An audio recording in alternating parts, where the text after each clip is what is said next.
Changaramkulam Panthavoor Irshad English സ്കൂളിൽ ലഹരിക്കെതിരെ table talk സംഘടിപ്പിച്ചു. ഒരു മാസക്കാലമായി നടന്നുവരുന്ന ക്യാമ്പയിന്റെ ഭാഗമായാണ് പരിപാടി ഒരുക്കിയത്. കേരള പത്രപ്രവർത്തക യൂണിയൻ സംസ്ഥാന general secretary Suresh Edappal table talk ഉദ്ഘാടനം ചെയ്തു. കേരള മദ്യനിരോധന സമിതി സംസ്ഥാന ട്രഷറർ സിദ്ദിഖ് മൗലവി ഐലക്കാട് വിഷയം അവതരിപ്പിച്ചു.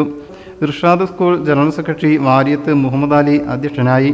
മാധ്യമപ്രവർത്തകരായ സയ്യിദ് റാഷിദ് പള്ളിക്കര, അബ്ദുൾ റഷീദ് കാളാച്ചാൽ, സുധീർ പള്ളിക്കര, മോഹൻദാസ്, ദാസൻ, ഗിരീഷ് ലാൽ, ഷാഫി, ജീന മണികണ്ഠൻ, ഹസൻ നെല്ലിശ്ശേരി, KM ഷെരീഫ് ബുഖാരി, PP നൌഫൽ സാദി എന്നിവർ സംസാരിച്ചു.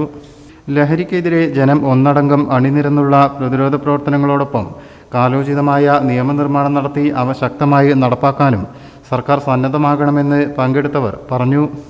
മാധ്യമപ്രവർത്തകർക്കുള്ള റംസാൻ ഈദ് സ്നേഹോപഹാരവും ചടങ്ങിൽ കൈമാറി. News bureau, Valanchery. പുത്തനത്താണിയുടെ സ്വന്തം കനകമകൽ ജ്വല്ലറി ഇനി മുതൽ കനക ഗോൾഡൻ ഡയമണ്ട്സ്. കനക ഗോൾഡൻ ഡയമണ്ട്സ്, പുത്തനത്താണി. മാറുന്ന ലോകം, മാറ്റത്തിനൊപ്പം.